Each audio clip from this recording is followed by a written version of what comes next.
Hey, how you doing, everybody? Just wanted to put my first video out there on my blog and introduce myself. My name is Sandra. I am a 38-year-old mom of five, yes, five children.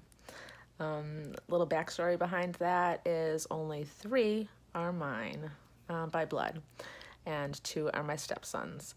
However, we're all family. There's no like blood and no blood, whatever. They're all my children, and I have a blended family, and there are days that it's really, really hectic, and there's fighting and there's disagreements. And then there's days that we just kind of, we all come together and we know that we all love each other. So my children are, I have one girl, she's 18, and I have four boys. Two stepsons, which are 15 and 16. And then I also have my son, Sean. He is 12. And another little one, the youngest, he is 4. Sean and my 12-year-old Sean and Gabriella, my 18-year-old, are from my previous marriage. And Jake and Max, the 15 and 16-year-old boy, are from my husband's previous marriage. And Noah, our 4-year-old, is ours together. He is the glue that brings us all together. And it's great. I'm not going to lie. These days it sucks. But like I said, at the end of the day, we all love each other. We all make it, and we're here for each other. Okay, so that's a little backstory on my blended family. And how I came to that was when I was 19, I had my daughter Gabriella with my high school sweetheart, and we were together for 18 years. And we had Gabriella and Sean together.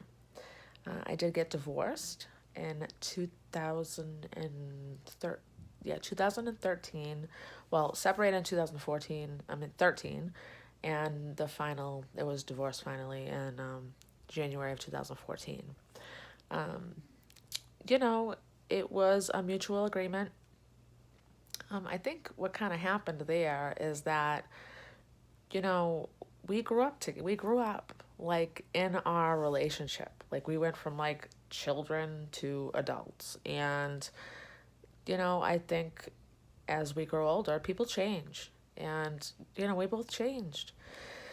And it was just best that we be happy apart. We would be happier apart. So we went our separate ways. And that's all. I mean, in the beginning, it was kind of hard. There were some, sore feelings, and it was kind of harsh. But I'm really glad now that we are on the same page. And at the end of the day, it's all about our children and making sure that they're happy and raising them. So co-parenting with my ex-husband is amazing. I couldn't be happier. My husband has an ex-wife, and they used to live with her. His two sons used to live with her full time. They're now living with us full time. That's happened about 3 years ago now. And it's been quite the roller coaster ride since I've, been in my husband's life. Now they've been divorced since their children have been 2 and 3 years old. So it's not like, new. There's no like new feelings and sore feelings. Like that should be way gone. But it's just been a nightmare. Like I don't think I've ever seen co-parenting like that together in my life. Like God bless my husband, because I would never, ever deal with that, ever. So they live with us now full time, and that was his older son's choice, which I'm very happy about, because I really think that they've grown since they've moved in with us. They've become gentlemen. They've become, young men, and they have manners, and we have structure, and there's rules, and there's accountability, and it's a lot of, sometimes, we get some, flack back, because they weren't used to that. Um, what rules, everything was just kind of winging it, over at their other parents' house, and like not paid attention to and so forth. Um, so yeah, yes, and I can say that I am their mom because I am raising them, clothing them, feeding them, you name it, and not much participation from the other side on that. I have really sore feelings about that if you haven't noticed. But, you know, you have to think, and I didn't used to think like this, but now I'm on a new journey, and it's like a positive life journey, and I'm trying to live from compassion, be more compassionate. Um, and, hey, I guess I kind of feel bad. Like, hopefully one day she'll have, a better life and she'll be in a better mood, because I can't imagine that somebody like really having that animosity all the time can be really good for your energy. And to just always be like scheming up like, stuff to try to like take other people down, and even when it includes your own kids. No, that's gotta be harsh. Something's had to have happened. Yeah, that's pretty bad. So wish her all the best. Anyway, so we have this big happy family, and I foster dogs at times, because I am a huge softie for animals, especially dogs. I have 5 dogs, and they're also my children, just to let you know. Yes, we treat them like children. We have Charlie. He is our black lab. He's the biggest, and I never wanted a big dog ever. I always have been like a little dog person, but he is the biggest dog, but the biggest baby as well that we have. He thinks that he's a little dog, I think. So he's just like always jumping on my lap and thinking that he weighs like 8 pounds, and And so we have Charlie, and he's our black lab. He's 3. And then we have Nemo. He's he's like the captain of the crew. Has been around. He has seniority. He's 15 years old. Poor guy. He has epilepsy, and he's a little Pekingese, and he is very grouchy. He doesn't bite or anything like that, but he'll let the others know, like, when to get out of his yard. Like, stop playing around in my yard, get out of my yard type of thing. So he's grumpy. And then we have Marilyn, and she's kind of like a cat. She's our little min pin, and she, like, just stays in her crate. And she'll come out when she wants to be pet a little bit and fed and have some water and go to the bathroom. But otherwise, she's just kind of gone. She's like a princess. Like, leave me alone. I don't want to be bothered by these hooligans type of thing. And then we have Shelby, and Shelby is our 1-year-old Yorkie Poo. Oh, dear Lord, this dog. I love her to death, and I've always wanted this little toy Yorkie Poo. Oh my God, so cute. She is the devil. She is the devil, this dog, okay? She is so fresh.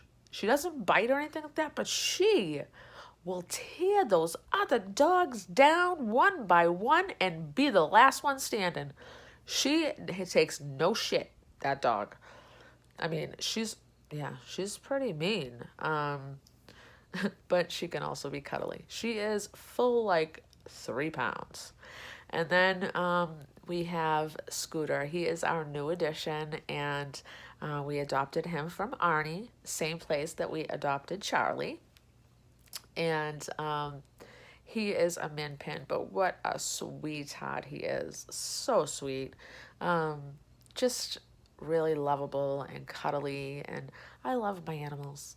And then we also have 7 chickens. Yes, I treat my chickens like babies too. I call them ladies. And so I go outside every morning and I go, hello, ladies. And they all come running out of their coop. And I feed them and I collect their eggs. And I make sure they have clean water and a clean coop and a clean run and all that stuff. And they love it. They're such people chickens. Like, they know that, like, I'm gonna go out there, I'm gonna pet them. My son Noah, the 4-year-old, he's my little main chicken man, and he comes out with me in the morning. We both go out with our rubber boots, and we're all ready in chicken gear, ready to go. I mean, I have no shame. Sometimes my 4-year-old is out there in rubber boots and underwear, like at 7:30 in the morning. It's the funniest thing. So yeah, it's quite the circus. Um, Let me see. My daughter is in college. She got her LNA license, and now she's going for her LPN. Um, and after she's done with that, she's going to do the fast track to registered nursing. I couldn't be more proud of her. I mean, she had a hard time in high school with her social anxiety. So she left high school like a year early. She went to this program that she got to graduate a year early, which I think is fabulous. I think it's the best thing that ever happened. Um, and she's just a go-getter, very independent, don't ever need to worry about her. Um, then there is, the 16 and 50-year-old, they're in high school. They go to an amazing high school in our town. Um, it's like one of the best around. So I'm happy about that. My son Sean, he's a 12-year-old and he plays football. And he's a definite like go, go, go, go. Like he likes to hang out with his friends. He's very social. Likes to play football. He plays basketball. He's really become very active. And I'm proud of him. I really am. I'm proud of all of my children. My Noah, 4 years old, he started school this year, pre-K, and let me tell you, the first day of school was very difficult. For him, I think more for me. I cried my eyes out. I heard that kid crying and screaming for me when I was walking to the car, even in the parking lot. I felt like such a traitor, but I know that each day that goes by in school and he realizes that I'm coming back for him to pick him up, he'll be okay. And each day it will get a little bit easier. And it has. So, all of the kids are in school. Noah, I will say he only goes 3 days a week. I run an at-home cupcake business. It's called Sandra's Cupcakes Couture, and it's right out of my home kitchen in Derry, New Hampshire. Everything is baked to order, so you would order what you would like off of my so many flavors. I mean, I have over 35 flavors of cupcakes. And I do cakes and boozy cupcakes and all that. So you would contact me, you'd order your cupcakes, put it in, tell me what day and what time you're going to pick it up or get it delivered within the local area, and bada boom, bada bang, it's done. It is fabulous. I love baking. So it's just really rewarding for me. And I don't just do it for the money at all, trust me. I do it because I enjoy it. I will say I have backed off a little bit from it. I've slowed down a little bit, my choice, because I felt that it was taking away from me taking care of myself. And sometimes the business can get very demanding. And I was never looking for it to be this huge thing. I wanted it to be kind of like this, mom and pop type of thing. Like, hey, we need baked goods. Let's call Sandra. She's wonderful. She makes everything from home. I want it to be like a home name, a name in your home that you use when, you're thinking about sweet, cupcakes or looking for something different for your party or something like that. I don't want to be this like glamour it like corporation. Never ever was that in the cards. But I really enjoy doing that. However, I backed off a little bit, not only to care for myself, but I also backed off a little bit. And like I said, I'm not saying I'm still in the business, just to let you know. But I go to school. I do online schooling I'm finishing my psychology, and I'm working specifically focusing on, addictions and also eating disorders. So I really would like to help people that have been in the same circumstance that I've been in, that I've found it like extremely hard to get help. And I'll explain that in a couple of seconds. So I want to be that extra voice for them. I want to be the reason why, they got better. I want to be the one that they could call on, and I'm there for them. On top of schooling for psychology for this, I wanted it not to be so conventional. I don't want to be such a conventional like therapist or, psychologist. I want to add twist into it. So I love yoga. Yoga is, to me, within the last past year, I've grown to eat, shit, sleep, breathe yoga. I mean, it has been life-changing for me, yoga. I've changed so much in a positive way about the way that I think and the way that I see things and the way that I appreciate things in my life. I've just changed so much. So I'm doing also yoga teacher training, which I will be correlating into, my psychology. So it's just not so generic. When you're trying to help people, you're not just helping this. You got to help the whole thing, It's not just about here. It's about your whole self, your inner being. And that's what I want to try to focus on when it comes to helping others. And not just for like when I'm done with school. This is for myself as well. And it takes a lot for me to say that, by the way, because I always did things for others. Like I'm doing it for others. I'm doing this to help others. Yes, fabulous. I want to help others. That's like a huge part of me is helping others. I love it. It's great to make somebody else feel better because of, your presence or, your knowledge or talking to them or just being there for somebody. It's leaps and bounds.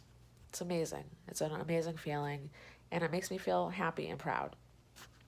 But to be able to do something for yourself is probably the number one thing that when you're doing something in your life, make sure that you're also doing it for you. Make sure to keep yourself in mind because you are very important. So on top of the yoga teacher training, I'll also be learning some Reiki, and I've also done life coaching and addictions. I finished that. I have my certificate in that. Also did a life coach, like generic life coach certificate as well. And I've also have a couple of certificates for life coaching and eating disorders, life coaching and, nutrition. So I've got some stuff under my belt and I'm kind of liking it, I'm loving it. It's definitely my new way of life. And what got me started on all this is, and then this is the difficult part, is I, after my mother passed away in 2000, and Jesus, it's been a while, hasn't it? It's been a while, 2010. After my mom passed away in 2010, I just stopped living. I stopped eating. I stopped caring. I just stopped. It was almost like I stopped in my tracks. It was like nothing mattered anymore. And within a couple of years after my mom died, my weight started going down, and I started liking the fact that, I was thin, and I liked that my pant size were going down. I liked that I didn't need to worry about, feeling bigger or anything like that. It was just, and I think part of it was that through my life, like I don't think I've ever been fat. Um, Maybe after like my daughter for a little bit, but I took control of it. But I don't think I've ever been like huge, and but I always felt big, you know. There's times that I'd get called like chubby or like even just being a kid, my family or whatever would be like, she's so solid, She's got such chubby cheeks. Look at her, she's husky. Those words are horrible. Like, really? I'm husky? Like that's not cool. Like I'm 13 years old. I don't want to be husky.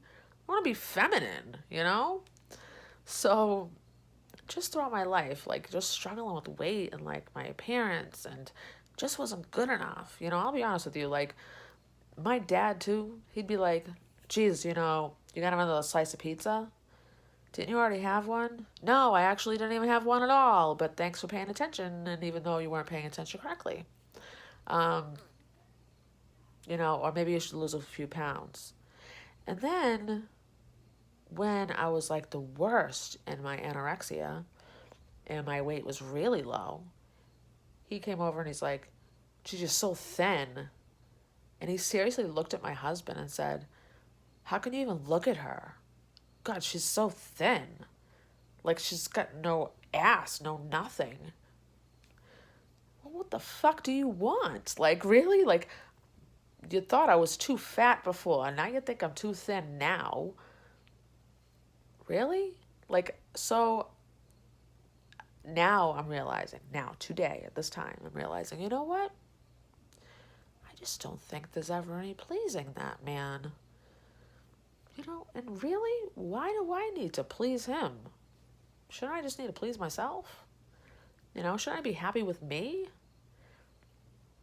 Yeah, I mean, naturally you care about what you look like on the outside, and you care about like your appearance and how you present yourself. Yes, absolutely. And I'm big on that,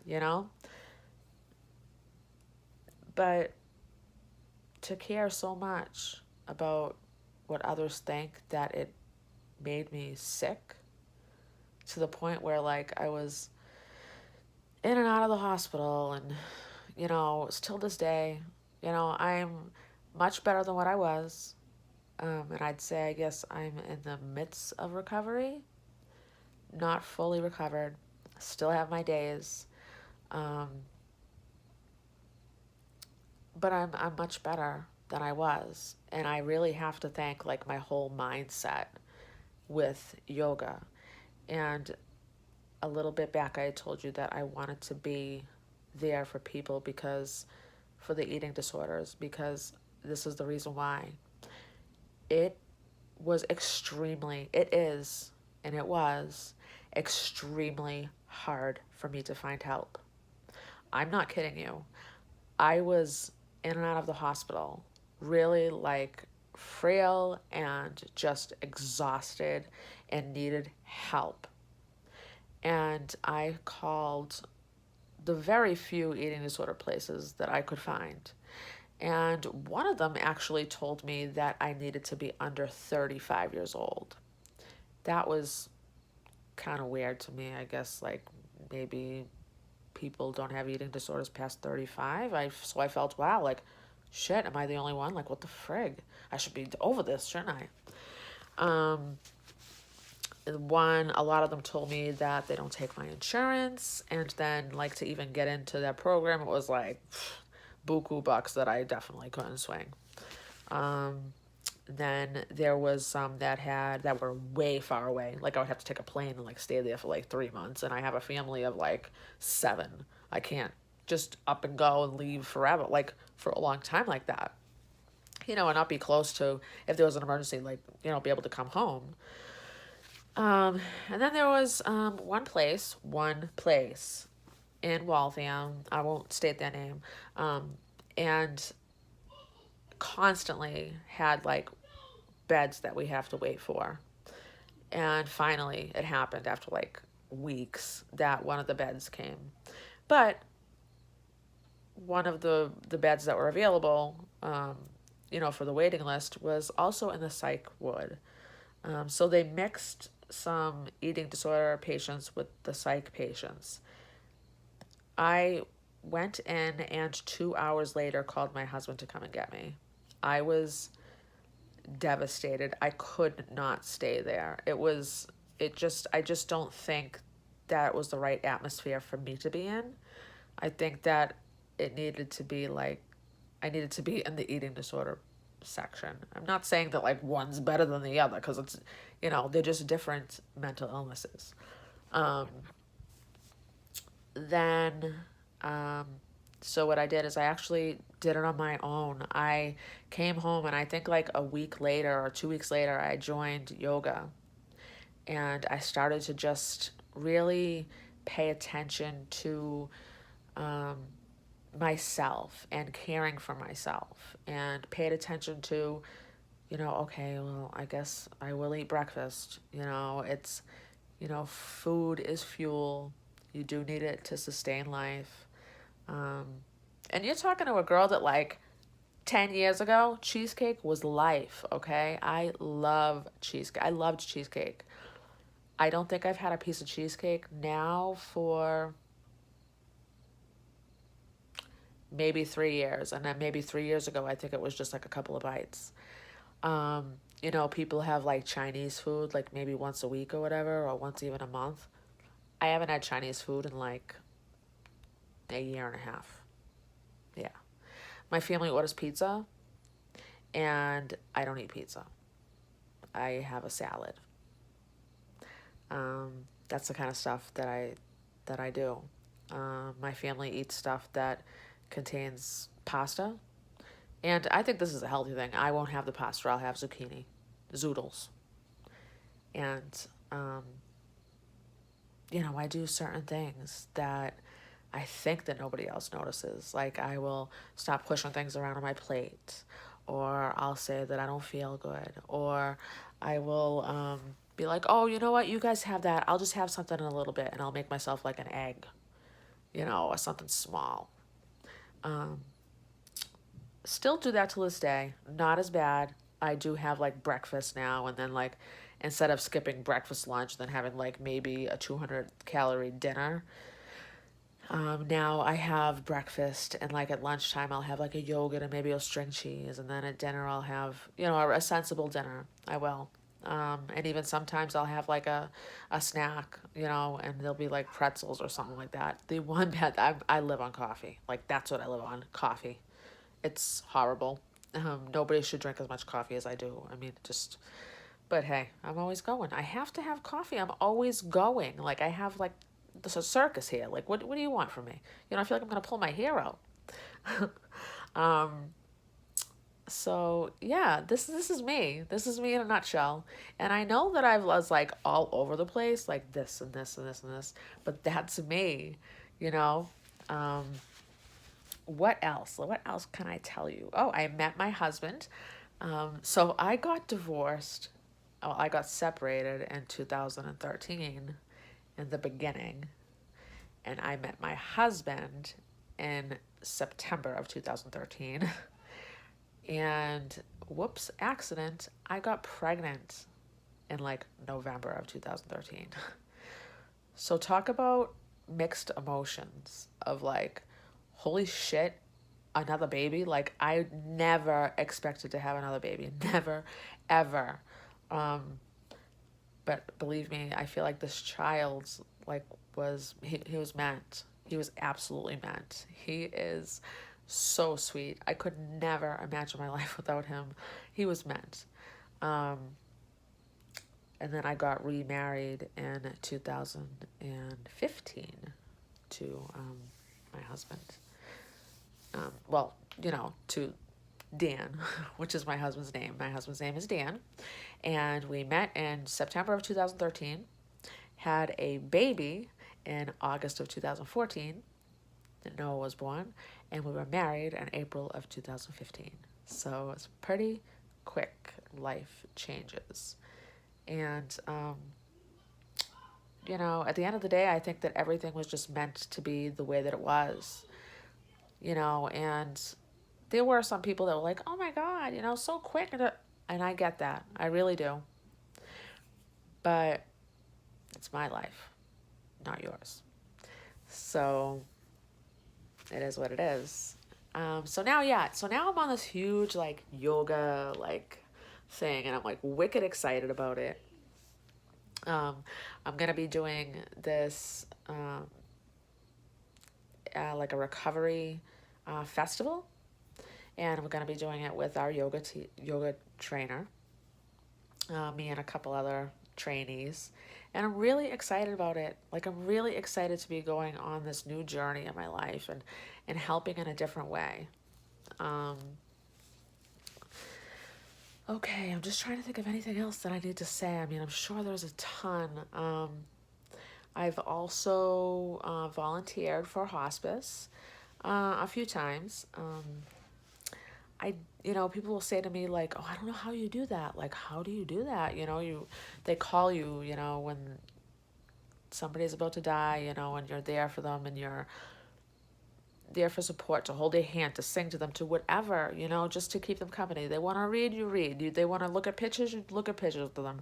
I mean, it was seriously like an hour or 2 or 3 out of my day, maybe like every once in a while. And yeah, it's sad because like you think like I'm here and I could be the last voice or the last person that they see. But at least there was somebody there. So it was bittersweet. It was. And there were times that I would say to myself like, wow, where's their family? Like why wow, it's like they just stuck them like in this nursing home, and they're just not even here for them. Like I couldn't imagine doing that for my family. But today, I would say, I don't know the story. I don't know why they're not there, and who knows, maybe they were on their way, and they were really far away, so I don't know. So I was too quick to judge in the past, and now I'm not. Um, Let me see. Sadly, I've gone through a couple of friendships, since my divorce. Um, it was pretty hard. I'm not sure if my eating disorder pushed people away. Um, I know for a fact that, and I don't even know if this is true, but I don't talk to my dad, and that's not my choice. He's always kind of been on and off in our lives, me and my brother and my sister's life. And, he claims that, he doesn't condone my eating disorder, so he doesn't want to be around me. Well, little does he know, I mean, he hasn't talked to me in over 2 years, and I've actually gotten better. But he wouldn't even know that because he doesn't see me. And it sucks. It sucks a lot because, like, my mom passed away when she was 51. No, wait. Yeah, 51. And from cancer. Okay? And it was hard. Like, me and my brother and my sister, like, that was our life. Like, our mom, like, we could count on her for anything. Like, she was an amazing mom. Um, she was also cool and hip, and I could, like, talk to her as a daughter, but I can also talk to her as a friend, and I just miss, like, our coffee dates, and I miss that. And, when she was passing away, she moved into my house, and she stayed until she died. And we got to hold our hand. The most important part is me and my brother and my sister got to hold her hand and be there and hug her when she was slipping away. And where it was really, really sad and devastating, I felt like she was finally at peace because it was quite a rough journey for her when she was sick. And it was just almost like she's finally able to just be free from this horrible, horrible disease. Now, my dad, he's been in and out of our life, in and out of my children's life, my nieces and nephews, in and out of their life. Um, I've been seeking my father's approval since I've been probably 13 years old, since like my mom and him got divorced. I I mean, nothing is ever good enough for him. I don't think that he will ever praise us for doing anything good. He'll never say like, "Good job." It's always, "Well, you could have done better." Or, "That's not right." Or, "That car's not good for you to buy." Or, "Oh, you're going to eat another one of those?" Or, "You're too skinny." "Oh, you spent too much money." Or, "Why are you doing that?" It was never enough for him. And he pretty much like just kind of like disowned us. Like he doesn't talk to us. And, he'll say some crap like, "You're not kids anymore. You're not my kids anymore." We're still your kids, you know? And it would be nice if you called every once in a while and said, "Hey, how you doing? I love you. Just want to let you know that I'm here," you know? But no, not at all. Anyway, I've come to the realization there's no pleasing. There's no pleasing him. And like again, here I am rambling, but so my mom passed away from cancer. He had cancer 3 times, and I'm not saying that I would want him to have been dead. I'm not saying that. But sometimes, I am not going to lie, there have been those words out of my mouth where I've said, "God, you chose the wrong one. You chose the wrong one. You left us here with the person that is neglectful. You left us here with the one that doesn't care. You left this man here that's supposed to be a grandfather to his grandchildren, and he's not. That's the one you left, and you took the one that was the mother, the caring person, the awesome, amazing grandmother. You took that one?" So that sometimes like makes you question, you know, the Lord. So, as I'm rambling on, anyway, this is me. I'm doing this blog because, it's going to be a blog about like positiveness and, tips on how to think of things in a different way than a negative way. We'll talk about changing expectations with your friends and family so you're not disappointed. We'll talk about setting negative goals and how they don't work and examples of negative goals. I'll talk about how my day is crap because my children are driving me up a wall. I will talk about how I am doing my homework. I will talk about whatever I want to, and it will be kind of like my journey. My journey as this one woman that can like take on the world and still be okay. So I look forward to during this journey with you and you being on board with me and watching. So stay tuned for more, and I look forward to hearing from you all. Remember to subscribe to my blog. Thank you and have a great night.